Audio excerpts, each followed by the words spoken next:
Goeiemôre aan julle almal en baie hartlik welkom hier, ook aan die mensies wat aanlyn inskakel. Ons is baie dankbaar dat u saam met ons kan deel.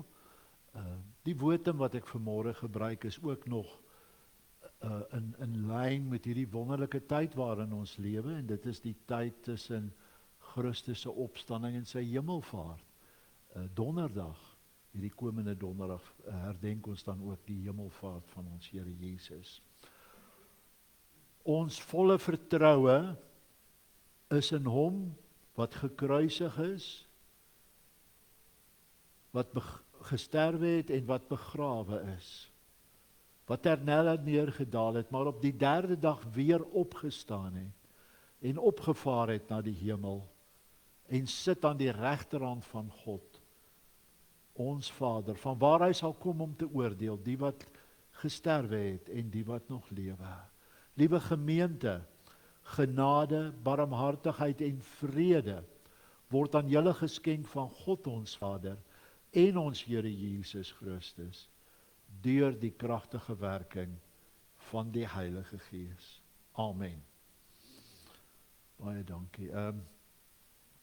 Ek wil dan ook by hierdie geleentheid ook, ek dink ek het dit sommer op die skyfies ook gesit, maar net ook vir al ons moeders en ons grootmoeders, ook van my kant 'n baie geseënde Moedersdag toewens. Die Here seën asseblief elke moeder.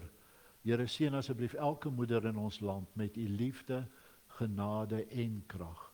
Mag u werklik 'n wonderlike dag beleef en ons waardeer dit wat u doen. Ek wil baie graag dan vandag in lyn met Moedersdag 'n bietjie deel uit 1 Samuel.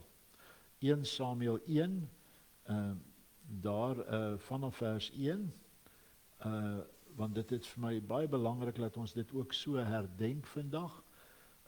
Die tema Jahwe Sebaot, die Here van die leerskare. Nou gaan jy sê, hoekom het ek nou die tema gekies? Ek het baie geworstel met hom, maar u gaan sien, dis die deurgaande lyn. Dis een van die besondere name van God in die Ou Testament, waar God homself bekendstel. En hier sê hy, ek is Jahwe Sebaot, die Here van die leerskare. Party sê hy is die, ander vertaling sê hy is die Here van al die magte, of hy is die Almagtige, maar hierdie gee vir ons die almagtigheid van God oor elke mag en krag. En dan sien ons hoe Hanna se gebed en haar toewyding en hoe sy met Jahwe Sebaot in gelofte sluit en hoe die Here dan vir haar seën. Kom ons vra net eers die Here se seën voordat ons sy woord open. Hemelse God en Vader, as ons na u toe kom, Here, elke keer, Here, as ek ook hier moet staan, dan voel ek so klein. Ek voel net nie waardig nie, maar Here, ons weet dat in Christus is ons waardig, Here, want u het ons gereinig, u het ons gered, u het ons lief met 'n onbeskryflike liefde. Here, dankie dat ons ook vandag ons moeders en ons grootmoeders se liefde en ons hulle omgee kan onthou en herdenk. Here, dankie dat u vir ons lief het, Here, dat u vir ons so omgee. Ek pleit, Here, dat u vandag deur die Gees hierdie woord vir ons sal kom oopmaak. Want Here, ek kan dit nie doen. Ons is so afhanklik van u. Kom seën dan vandag vir ons. Kom lei vir ons met die Heilige Gees. Kom staan vir ons by met u liefde. Ons dank u daarvoor in Jesus se lieflike naam. Amen. Goed. 1 Samuel 1. En ons gaan daar vanaf vers 1 lees tot met vers 20.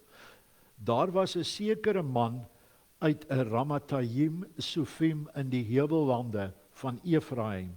Sy naam was Elkana, seun van Jeroham, seun van Elihu, seun van Tohu, seun van Sif uit Efraim. Hy het 2 vroue gehad. Die eerste vrou se naam was Hanna en die tweede vrou se naam was Penina.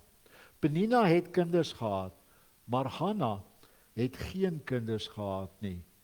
Hierdie man het jaar na jaar uit sy dorp opgegaan om te aanbid. En ek gebruik die 2020 vertaling en hy sê, en vir die Here, heerser oor al die magte. In die Hebreëus dan Jahwe Sebaot, offers te bring in Silo, waar die twee seuns van Eli, Hofni en Pinias, priesters van die Here was. Ek dink jy ken ook die geskiedenis van Hofni en Pinias, baie kan ek maar amper sê twee stoute seuns, nie stout nie, hulle was goddeloos, want hulle vader was, lyk vir my, 'n toegewyde priester, maar hulle het eintlik 'n bespotting gemaak van die priesterskap. Hulle het van die offervleis wat gebring word, geneem vir hulle self, nog erger, hulle het saam met van die vrouens wat in die tempeldiens was, het hulle geslaap, en dit was vir die Here 'n gruwel, maar ons kom later, sal ons net weer bietjie daaroor toelig. Wanneer Elkana die dag geoffer het, het hy vir sy vrou Penina en vir al haar seuns en dogters dele van die offervleis gegee. Maar vir Hanna kon hy net een deel gee, al het hy haar lief gehad, want die Here het haar moederskoot gesluit. Haar mededinger het haar ook erg getreiter om haar seer te maak, omdat die Here haar moederskoot gesluit het. So het dit jaar na jaar gegaan. Elke keer as Hanna opgegaan het na die huis van die Here, het Penina haar so getreiter, dat sy gehuil het en nie wou eet nie. Elkana haar man het op 'n keer vir haar gesê, Hanna, hoekom huil jy? Hoekom eet jy nie? Hoekom is jy hartseer? Is ek nie vir jou meer werd as 10 seuns nie? Nadat hulle daar in Silo klaar geëet en gedrink het, het Hanna opgestaan. Eli die priester het op die stoel by die deurkusyn van die tempel van die Here gesit. Sy was bitter ongelukkig en het tot die Here gebid terwyl sy onbedaarlik huil.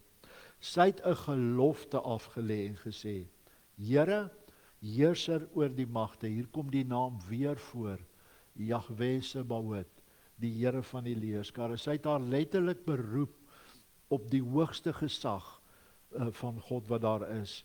As u tog net die ellende van u slavin wil raak sien en aan my sal dink en u slavin nie sal vergeet nie en aan u is slavin 'n manlike naslaat sal gee, dan sal ek aan u Here, hom aan u Here teruggee, solank hy leef.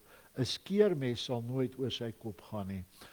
Hierdie is net 'n verduideliking dat in die Ou Testament was daar die gebruik dat sekere van die mans is toegewy aan die Here en dan het hulle 'n Nasareërs, nie Nasareners nie, dis waar van Nasaret, maar 'n Nasareërs belofte afgelê. En dit is ingesluit dat hulle geen drank gebruik nie en dat hulle ook nie hulle hare sny nie. Terwyl Hanna so aanhou bid voor die Here, het Eli haar mond dopgehou. Maar Hanna self was besig om in haar hart te praat, net haar lippe het beweeg en haar stem was onhoorbaar. Eli het gedink sy is dronk. Eli sê toe vir haar, hoe lank nog gaan jy dronk bly? Raak ontslaaf van jou wyn. Maar Hanna het geantwoord en gesê, nee my Heer, ek is 'n vrou met 'n swaar gemoed. Wyn of sterk drank het ek nie gedrink nie, maar ek het my hart voor die Here uitgestort. Moet my u slavin nie as 'n slegte vrou beskou nie, want dit is oor my kommer en ontsteltenis wat ek so lank gepraat het. Eli het haar geantwoord en gesê, gaan in vrede. Die God van Israel sal jou versoek, dit wat jy van hom gevra het, toestaan. Mag u slavin genade in die oë vind, het sy gesê. Die vrou is daar weg, sy het geëet en haar gesig was nie meer droewig nie. Hulle het vroeg die volgende oggend opgestaan voor die Here, in aanbidding gebuig en weer na hulle huis in Rama gegaan. Elkana het met sy vrou Hanna gemeenskap gehad en die Here het aan haar gedink. Met die draai van die jaar was Hanna swanger en het sy aan 'n seun geboorte gegee. Sy het hom Samuel genoem, want het sy gesê, van die Here het ek hom gevra. Net tot daartoe. Goed, ek wil dan vandag met u deel oor die oorhoofse gedagte van Jahwe Sebaot, die Here van die leerskare, omdat ons sien hierdie hele gedagte hier. In die eerste plek wil ons graag kyk net na Hanna se hartseer voor die Here van die leerskare. In die tweede plek wil ons kyk na die gelofte wat sy aan God afgelê het En in die derde plek wil ons dan kyk dat dit lei tot Jahwe se antwoord op haar versoek en haar gebede. Net tot daartoe. Ons sal dan hierdie gedeeltetjies nou weer vir u daar sit. Ek het net 'n verhaaltjie gelees. Mens weet nooit as jy die goed lees of daar enige waarheid in is nie, maar dit was nogal 'n treffende verhaal wat ek net as 'n inleiding gebruik. U hoef nou nie daar te lees, ek het maar net opgesit, dis ek het dit ontvang het daar. Maar hulle sê daar was 'n jong tienerdogter wat baie skaam was vir haar moeder, want haar moeder se arms en hande was baie sleg verbrand. En die letsels het daar gebly. Op 'n dag was hulle in 'n winkel, en toe haar ma die geld uithaal om te betaal, kon 'n mens die half skrik of die amper afskew in die dame wat agter die toonbank gestaan het, sy gesig sien, toe sy hierdie vrou se hande en arms sien. Die meisietjie was baie ontsteld, en sy's daar uit, en sy het gehuil, en sy was regtig omgekrap oor die hele ding, en skaam vir haar ma oor hierdie, nie gebrek nie, maar hierdie wonde of hierdie letsels wat haar ma gedra het. Haar ma het haar gelos, en toe hulle by die huis rustig is, het haar ma met haar gaan sit, want haar ma het nooit, elke keer as die dogter vra, wat het met jou arms gebeur, dan sê sy, ek was in 'n brand. En toe hulle gaan sit, het die ma vir die dogter verduidelik dat daar was 'n huisbrand, en die dogter was binne in die huis, en sy het ingehardloop, en die dogter in haar arms geneem, toegevou, en uitgehardloop, deur die vuur. Toe sy buite kom, was sy net vreeslik bly om te sien, dat die baba in haar arms is ongedeerd. Maar haar hande en arms was baie sleg gebrand. En toe sy dit vir die dogter vertel, het die dogter baie skaam gekry, en die moeder gesoen, en haar hande, en haar bedank vir wat sy gedoen het. En daardie was die teken van moederliefde vir haar gewees. Ek het net hierdie genoem, want ek glo dat ons moeders en ons grootmoeders se liefde is baie keer dit wat, soos André ook gesê het, 'n gesin deurdraai en goed. Maar ek wil graag gaan kyk na Hanna se toewyding aan die Here en haar pad wat sy met die Here geloop het. So ons gaan net na daai 3 gedagtetjies kyk. Elkana, lees ons hier, het 2 vrouens gehad. Ek weet ek sê dit baie, maar ek wonder maar net hoe slim die Ou Testamentiese ouens was om meer as 1 vrou te vat, want ek is baie happy met 1, maar ek weet nie of ek 2 sou kon hanteer nie. Maar hy het vir Hanna en Penina gehad. En mens kan sien, hy was baie lief vir Hanna. En in daardie tyd moet ons tog verstaan, dit is bietjie anders vandag, maar in daardie tyd was om kinders te hê 'n seën van die Here, as 'n seën van die Here gesien, maar dit was ook in die samelewing as 'n baie negatiewe ding gesien, as 'n vrou dan nie kon kinders hê nie. En dit het ongelukkig hier gebeur. Hulle het elke jaar opgegaan na Silo om offers te bring. En dit is my interessant, want dit word nie baie genoem nie. Hierdie naam wat gebruik word hier vir die Here, Jahwe Sebaot, word nie baie gebruik nie. Maar daar staan, hulle het jaarliks opgegaan om offers aan die Here van die leerskare te bring. En dan as die offers gebring word, dan kry Penina haar deel, en dan al haar kinders kry hulle deel om aan die priester die offers te gee wat dan aan die Here gebring word. Maar aan Hanna het hy net haar deel gegee. Hy was vir haar baie lief, en dan in hierdie hele proses, as hierdie ding nou so duidelik na vore kom, dan het Penina 'n vreeslike wrede ding gedoen. Daar staan, sy het vir Hanna getreiter, sy het haar geterg, sy het letterlik met haar die spot gedryf, omdat sy nie kon kinders hê nie, en omdat dit vir Hanna 'n baie seerpunt was, het sy dan gaan sit en huil. Die Bybel sê sy het selfs nie geëet in daai tyd nie. Sy het haarself heeltemal onttrek, want dit was vir haar so seer, en hierdie woorde het soveel skade gedoen. Toe ek dit ook voorberei en daarna kyk, toe besef ek opnuut, die Here het ons geroep om met ons woorde genesing en heling vir mense te bring. En weet jy,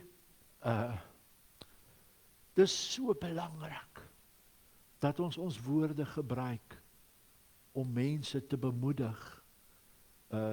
Ek wil amper nie eens daaroor deel nie. Ek het 'n baie besonderse moeder gehad.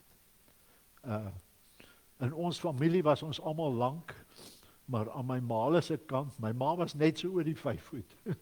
En maar 'n kosbare mens. Sy is vroeg dood, maar haar liefde, haar omgee, was net fenomenaal. Sy was 'n moederlike mens, en sy het so gekeer. Ek was op 'n stadium in 'n motorfietsongeluk, en my arm, veral die een arm, was baie erg beskadig. En die liefde waarmee sy my altyd versorg het, sal ek nooit vergeet nie. Haar woorde was altyd sag en het genesing gebring. En weet jy, toe ek hierdie voorberei, toe besef ek net dat die Here roep ons om met ons woorde genesing te bring. Die Bybel sê vir ons dat daar is lewe en dood in die tong. En weet die woorde wat ondeurdenk, wat nie deurdenk is en gespreek word, woorde wat in die hitte van 'n oomblik gespreek word, kan baie keer soveel eina maak. Ons moet so versigtig wees wat ons sê, en baie keer hoe ons dit sê. Want weet jy, die Here gee dit vir ons as 'n wonderlike manier om genesing in mense se lewens te bring. Ongelukkig het Penina net die teenoorgestelde gedoen en baie hartseer in Hanna se lewe gebring. En weer eens toe hulle eendag op 'n jaar by die tempel was om te gaan offer, het Hanna weer eens hierdie proses beleef, maar sy was hierdie keer, het sy iets anders gedoen. Sy het in die tempel gaan sit en gehuil, onbedaarlik. En sy het net in haar gedagtes, die Bybel sê sy het net in haar gedagtes gebid, so dis net haar lippe wat beweeg het. Maar sy het haar beroep op die God van die hoogste gesag. Sy het gesê, Jahwe Sebaot, in die Hebreëus, dit was haar woorde wat sy uitgeroep het. Here, U is die Here van al die leerskares. Dis hoekom hy in die ou vertaling so vertaal word. Here, U is die een wat mag het oor elke mag, oor elke koninkryk, oor elke demoniese mag, oor elke heerser in hierdie wêreld. En sy het haar daarop beroep, want sy was moedeloos, sy kon net nie meer voortgaan nie. En weet jy, dis vir my so kosbaar dat sy haar so op die Here beroep. En dan in hierdie proses is sy so bedroef, maar sy soek die Here. En sy pleit by hom. En net haar lippe beweeg, maar sy huil. En dan kom Eli, en hy doen 'n baie hartseer ding. Hy kyk nie na wat die waarheid is en wat die feite van die situasie is nie. Hy maak 'n afleiding dat sy dronk is. En hy spreek haar so aan. Eina. So gevaarlik nou om 'n afleiding te maak van 'n situasie en dan daarop te reageer. En ons weet, soos ek net nou verduidelik het, die Here was ook nie baie gelukkig met Eli nie. Want die woord sê vir ons, hy het nooit hierdie seuns van hom, wat hierdie openlike, vreeslike sonde gedoen het, hy het nooit met hulle daaroor gepraat nie. Hy het nooit vir hulle gesê, my seuns, wat doen julle nie? Julle is besig om sonde voor die Here te doen. En daaroor het die Here ook later vir Eli en sy 2 seuns laat sterwe op een dag. Sy 2 seuns is in 'n oorlog dood. En Eli was al oud, hy het in sy stoel gesit. En toe hulle vir hom die boodskap bring dat albei sy seuns dood is, het hy agteroor geval. En hy het gesterf. Want met God, as mens met die Here van die leerskare te doen het, dan kom jy met respek. Weet jy, ek raak baie keer beangs, as ek sien hoe mense baie keer met God en sy heerlikheid omgaan. Hy is heilig, heilig, heilig. Dis wat die engele uitroep, as hulle voor God kom. En baie keer is dit asof mense net daardie respek, daardie wow, vir God verloor. Die Bybel sê, dat Jesus is ons vriend. Maar met respek moet hy behandel word.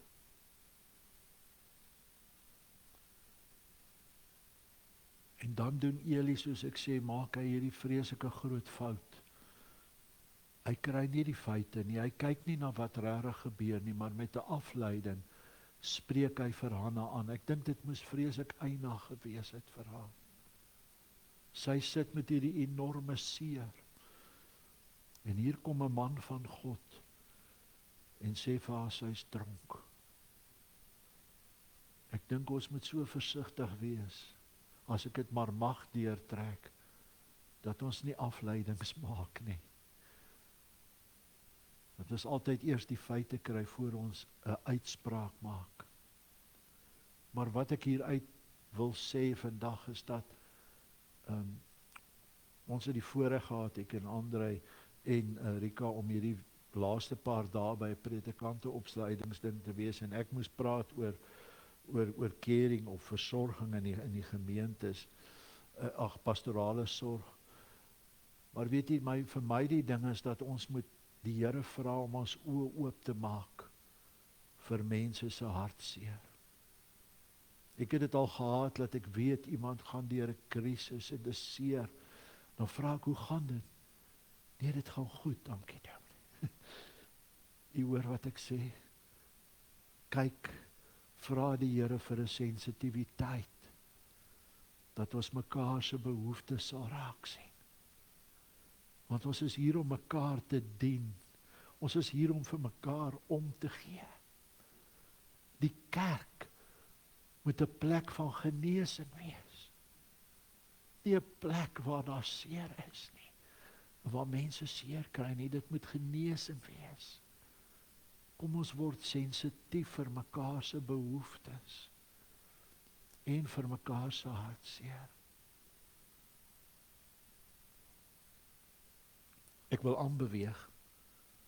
Hanna kom en sy maak 'n gelofte. Vers 11 staan daar, sy het 'n gelofte afgelê aan Jahwe Sebaot, aan die Here van die leerskare. Sy het hom aangeroep omdat sy daardie naam gebruik, omdat dit die naam van God is wat sy hoogste gesag aandui. En sy sê, Here van die leerskare. As u, en sy gebruik elke keer, en ek het in die Hebreëus ook gaan kyk, dit is die oorspronklike daar, sy gebruik die woordjie slavin, sy voel haar so klein voor die Here, dat sy sê, ek is u slavin, Here, ek is uitverkoop aan u. Dit is my so mooi, en ek moet tog net bietjie spring na die Nuwe Testament toe, en dit is my so pragtig in die Nuwe Testament, waar Paulus praat dat ons slawe is. Doulos is die woordjie. En weet jy, toe ek die eerste keer lees, toch, maar ek is nie 'n slaaf nie, maar weet jy wat bedoel Paulus daarmee? Hy sê, ek is uitverkoop, ek is totaal oorgegee aan my Here. Hy is my alles, hy is my koning, hy is my lewe, hy is my alles. En sy sê, Here, ek is u slavin, as u net asseblief my sal raak sien vandag. Het jy al daai gevoel gehad, waar jy bid en sê, ag Here, sien my net raak. Jy weet, 'n ou gaan baie keer deur 'n krisis, en jy voel net nie God se teenwoordigheid so by jou nie. En dan wil jy amper huil en sê, ag Here, asseblief, sien my net raak, ek is hier. En sy sê, sien my raak. En as U vir my 'n seën gee, dan sal ek hom aan U teruggee. Wow, wat 'n belofte om te maak. Wat is die verskil tussen 'n belofte en 'n gelofte? Baie eenvoudig.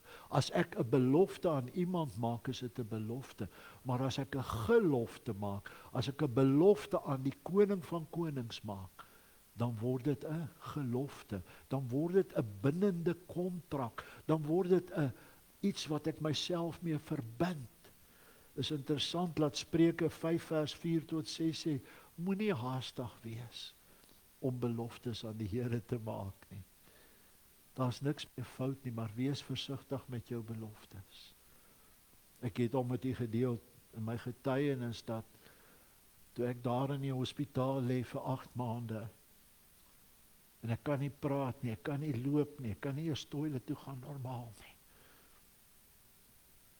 Toe maak ek 'n belofte aan die Here.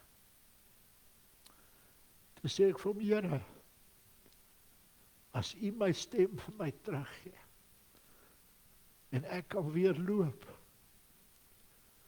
dan sal ek deur die hele wêreld gaan en vir mense vertel van U grootheid. Wow. Ek het nie geweet wat ek sê nie. Want die Here het dit vir my gedoen. En skielik het die deure begin oopgaan. Ek het dit nooit self gereël nie. En elke keer het ek uitnodigings gekry, letterlik reg deur die wêreld, en het ons beweeg, en elke keer het ek besef, maar God is besig om my te herinner aan die belofte. Daarom sê ek net, mense, wees baie versigtig as jy 'n belofte voor die Here maak. Mense kan baie keer in 'n krisis oomblik dit doen, maar dan moet daai belofte betaal word voor die Here. Hy sê, moenie 'n belofte maak sodat jou mond jou laat sonde doen en dan later moet ek die werke van jou hande kom vernietig nie. Maar kan nie Hanna se hart hoor? Hierdie moeder, sy wil so graag 'n ma wees, sy wil so graag ook kinders hê om te kan omsien na hulle. Ons het vir 7 jaar gebid, want ons kon nie kinders hê. En weet jy, die Here was so getrou om vir ons 'n baie besonderse seun te gee. Wow. Die Here werk met elke mens anders. Maar as ons beroep op die Here die Almagtige, dan hoor hy. Ek wil graag by die laaste gedagte kom. Hierdie vrou se hartseer en haar belofte lei tot Jahwe se antwoord. In vers 17 besef Eli skielik wat hy gedoen het. En toe Hanna vir hom sê wat sy doen en die belofte wat sy aan die Here gemaak het, kom Eli en as 'n profeet van die Here spreek hy waarheid en hy sê, die Here die God van Israel sal jou gebed verhoor. En weet jy wat gebeur dan? Vers 18, Hanna het daar opgestaan en sy het begin eet en sy het haar trane afgedroog, want sy het God vertrou. Mense, as die krisisse kom, as daardie oomblikke in jou lewe kom, waar jy losgeslaan voel, ek het dit al so baie gedoen, dan wil ek al my innerlike krag gebruik en ek wil al my opleiding en ek wil alles gebruik om dinge op te los. Maar weet jy, al wat die Here vra is dat ons in nederigheid voor hom kom. En weet jy, toe hierdie vrou gebid het alles verander. Gebed, ware gebed verander sake. Die gebed van 'n geregverdige, sê die woord, het groot krag. Ons het nou al net in hierdie tydjie in ons huisgroep gesien, waar ons sake voor die Here bring. En dit gebeur nie altyd elke keer nie, maar Weet jy dat partykeer bring ons op 'n donderdag aan die saak voor die Here, die volgende donderdag, dan kom die terug voor die Here, het 'n miracle gedoen, daar was antwoord. Hoekom verhoor die Here nie al ons gebede nie? Omdat hy die beste weet. Partykeer as ek terugkyk oor my lewe, dan sê ek, dankie Here, dat U nie al my gebede verhoor het nie. Want party van die goed wat ek gebid het, moes nooit gebeur het nie. Die Here weet die beste, ek weet dit net, ek vertrou hom. Maar weet jy, die oomblik as ons bid vir ander sake, die oomblik toe Hanna werklik voor die Here kom huil en bid, toe verander die ding. En sy stap daaruit en sy begin eet en sy droog haar trane af, want sy vertrou die Here, wat ook al die Here gaan doen, want sy het haar beroep op die Here van die leerskare. En daar staan, dat nie baie later nie, het God vir haar 'n seun gegee, vers 20, en sy het hom genoem, Samuel,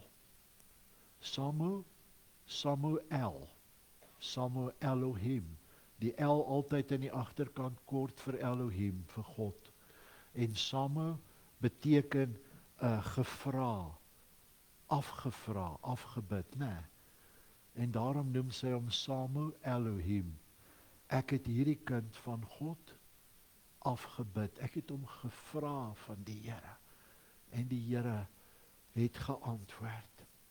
En weet jy, dan hou sy by haar belofte. Die oomblik, die Bybel sê, toe hy gespeen is, toe hy nie meer die moedersmelk nodig het nie, toe het sy hom geneem met 'n klein manteltjie en sy het offers gevat en hom na Eli toe geneem en hom aan die Here gaan toewy. En weet jy, daardie jong man het een van die mees toegewydste, betroubaarste priesters, profete van alle tye geword. U kan maar Samuel se lewe gaan kyk. Hy het reg deur sy lewe 'n pad met God geloop en nooit eers afgewyk nie. Toe hy nog 'n seentjie was, het God hom al een nag in die bed geroep. En hy het nie eers mooi geweet wat gebeur nie. En daar staan, in daardie tyd was die woord van die Here skaars. Is dit nie hartseer nie, né? In daardie tyd was die woord van die Here skaars. Maar God het Samuel gebruik om sy woord weer uit te dra. As ek daai gedeelte lees, ekskuus, ek is nou op 'n ander topic en ek moet stop, maar jy moet my stop as ek so afdwaal, maar weet jy, ek wonder of die woord van God nie skaars geword het in die tyd waarin ons lewe nie. Ek praat van die ware woord van God nie. Nie die afgewaterde een nie. Nie die een van, ag, almal is maar okay en alles is goed en jy weet, God is okay met sonde nie. En daar is nie hel nie. Boetie en sussie, dis nie waar nie. Die woord het skaars geword in ons tyd. God het vir ons lief met 'n onbeskryflike liefde. Maar hy kom ook weer terug as die regter, maar ek dwaal af, u hoor wat ek sê. Samuel staan op en hy word een van die mees dinamiese manne van God. Daar staan, sy woord was betroubaar. Dit was waaraan getoets was, as 'n profeet 'n woord gespreek het, en daai woord het waar geword, keer op keer, dan weet hulle dis van God. Samuel se woord was waar. Ons sien dat hy vir Saul, later moet hy vir Saul salf as koning, later salf hy vir Dawid as koning, maar as Saul nie doen wat die Here wil hê hy moet doen nie, dan gaan Samuel en hy konfronteer hom. Hy sê, Saul, hierdie sonde van jou is agter jou. Die Here het vir Saul gesê, hy moet die volk met die banvloek gaan tref, 'n volk wat hulle moes vernietig. En nou Saul het daar dit gedoen, en toe sien hy hierdie pragtige diere, hierdie beeste. Toe besluit hy, nee, maar die mag hy maar vir homself saamneem. En toe kom Samuel by hom, en dit is my baie kosbare gedeelte, toe sê hy vir hom, Saul, wat se sonde het jy gedoen? En Saul wil dit ontken, en Samuel sê vir hom, hoor, jou sonde bulk hier agter jou. Nee, Jou sonde staan hier agter jou in bulk. Ag, ek weet nie, ek moet dit amper nie eens deel nie, maar ek moet seker, maar eendag het ons 'n baie interessante, ek het dit dalk al, ek weet nie, want ek preek op soveel plekke, maar ek het een keer, ek en Monica was vir 'n lang ruk deur die Here se genade met bevrydingsbediening besig in Suid-Afrika. En ek was in Kempton Park. En ek was bo in 'n kerk uit 'n bovertrek gehad, as ek dit maar so kan noem. En ek is besig met iemand wat met satanisme en goed in mekaar was. En dis 'n vreeslike proses en daar's mense wat bid op verskillende plekke. En ek op hierdie oomblik, hierdie man wil net nie oopmaak nie, hy wil net nie breek nie. Ek sê vir hom en ek vertel hom hierdie ding van Saul. Ek sê vir hom, my ou broer, weet jy, nou nie vir hom gesê my broer nie, want hy was op daai stadium nie by die Here nie. Ek sê vir hom, hoor hierso, jou sonde, jy wil net nie breek met hierdie goed nie. Jy kan net nie klaarmaak met dit nie. Ek vertel hom hierdie ding van Saul. Ek sê vir hom, Saul, toe hy kom, toe wil hy sy sonde wegsteek, maar toe staan daai beeste wat hy gesteel het hier agter hom in bulk. Ek sê jy, so staan ons sonde partykeer reg agter ons in bulk. Dit roep uit na die Here toe. En weet jy wat? Jy gaan my nie glo nie, die volgende oomblik, toe is daar 'n enorme gebulk van beeste daar in Kempton Park. Hierdie man, ek het dit nog nooit gesien nie. Hy breek voor die Here en hy bely, hy maak skoon. En ek tog, wat het nou hier gebeur? En toe klaar is, stap ek uit en daar's 'n motorhawe net langs die kerk, net so een van die kerk op die hoek. Hier staan 'n massiewe groot trok met, jy weet, die dubbeltrokke, groot voertuig met 'n klomp beeste op. En ek staan net verslae. En ek weet nie hoekom nie, ek stap net af en ek stap na die trokbestuurder. Ek sê, is jy right? Wat's fout? Hy sê, man, die snaakste ding het gebeur. Hy sê, ek het 'n band gebars en toe benadeel hulle die band langs en hy sê, ek was hier op die snelweg. Hy sê, en ek moes net afdraai. En ek het by die eerste motorhawe wat ek kon kom, het ek stil gehou. En hier staan hierdie klomp beeste in bulk. Sê ek, Here, u werk op snaakse maniere. Maar kan nie net hoor wat ek sê. Partykeer is die dinge waarmee ons besig is, wat God nie behaag nie, hier by ons. En ons moet klaarmaak daarmee. En Hanna kom en sy vertrou die Here. En dan, u kan tog gerus dit gaan lees in hoofstuk 2 vers 21, staan die Here het haar nog verder geseën met 3 seuns nog, en nog 2 dogters ook. En in hoofstuk 2 vers 1 tot 10 is die mooiste gedeelte, dan loof die Here dan loof Hanna vir die Here van die leerskare. Hoekom het ek hierdie gedeelte gekies? Kan jy net sien dat die gebed en die toewyding van 'n moeder saam met Jahwe Sebaot, die Here van die leerskare, het duisende mense se lewens kom verander. Samuel,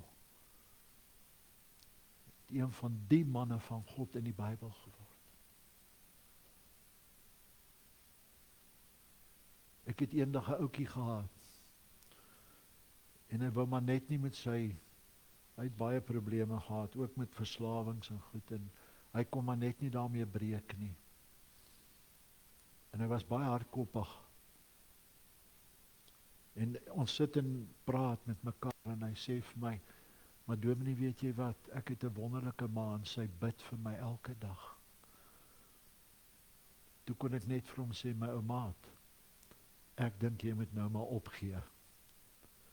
Want ek het al gesien waar 'n ma bid, kan 'n ou nie teëstaan nie. Die krag van 'n moeder se gebed dra baie krag. Want dit kom uit die hart, en ek sê nie daarmee nie die manne se nie, maar u hoor wat ek sê.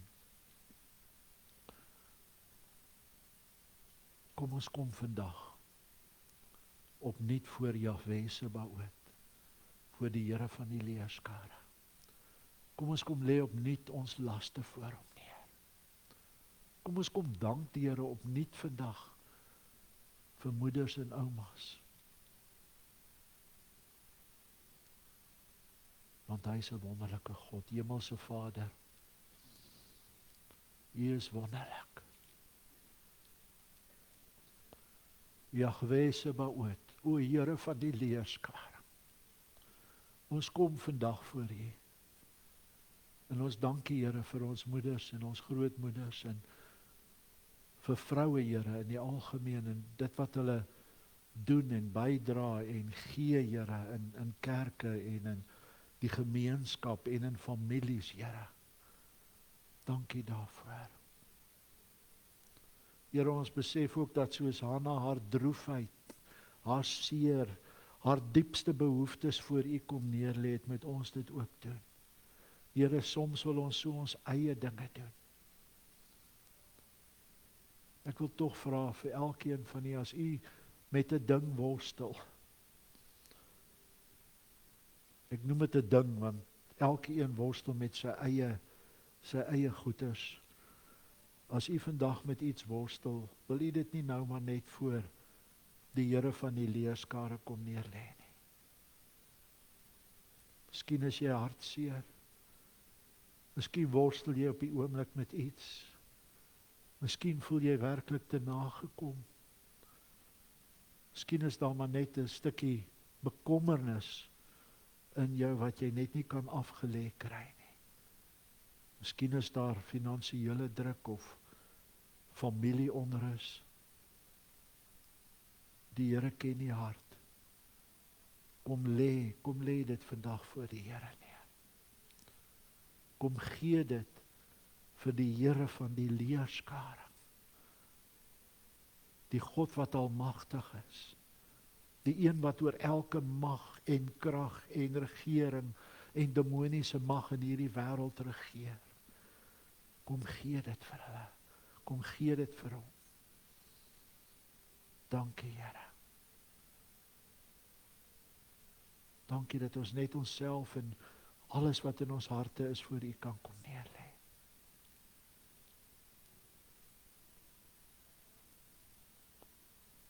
Here, U hoor elkeen se hart. En Here, ek bid dat U sal aanraak. Dat U genesing sal bring waar daar fisiese probleme is, Here. Waar daar geestelike of emosionele seer is, Here. Dis net U wat kan genees. Dis net U wat diep binne in ons kan kom aanraak. Kom raak aan asseblief, Here. Waar bekommernis is en anxiety en stres, Here, bid ek dat U dit sal wegneem. Dankie, Here. Dankie, Here. En ek bid ook, Here, dat U vir ons die wysheid sal gee om sensitief vir mekaar te wees. En Here, dat U ons woorde sal heilig, dat ons woorde sal spreek wat genesing bring en nie woorde wat seer maak nie. Dankie, Here. Dankie vir U salwing vandag, Heer. Dankie vir U teenwoordigheid. Dankie dat daar waar U teenwoordig is deur die Gees, daar is ons vry, daar is genesing, daar is salwing. Dankie daarvoor, Here. Gee nou net vir ons U vrede, Here. Daai vrede wat alle verstand te bowe gaan. Dankie vir die voorbeeld wat Hanna vir ons is, Here. En dankie, Jahwe Sebaot, Here van die leerskare, dat ons na U toe mag kom. Dankie, Here. Amen. Kom ons sluit af met 'n baie gepaste en wonderlike lied voor die Here.